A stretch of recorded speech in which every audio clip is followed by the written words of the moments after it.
আর বন্ধুরা, আজকে আমার রেসিপি চিকেন কিমা রাইস। প্রথমে চিকেনটা ম্যারিনেট করলাম টক দই, নুন, হলুদ, কাশ্মীরি মির্চ দিয়ে।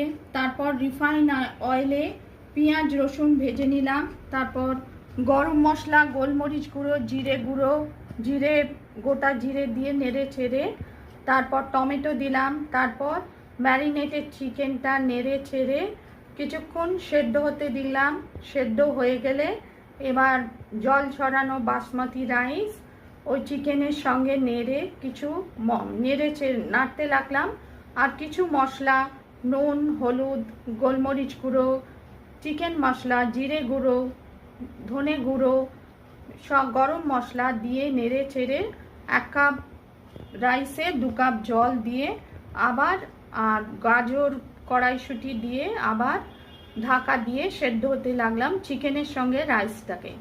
তারপর সেদ্ধ হয়ে গেলে ঘি একটু দিলাম, ধনেপাতা দিলাম, নেড়ে চেড়ে তৈরি করলাম চিকেন কিমা রাইস। রেসিপি পছন্দ হলে লাইক করবেন, চ্যানেলটিকে সাবস্ক্রাইব করার অনুরোধ রইল। লাঞ্চ বা ডিনারে 1 পট মিল হিসেবে চিকেন কিমা রাইস তৈরি করে দেখতে পারেন।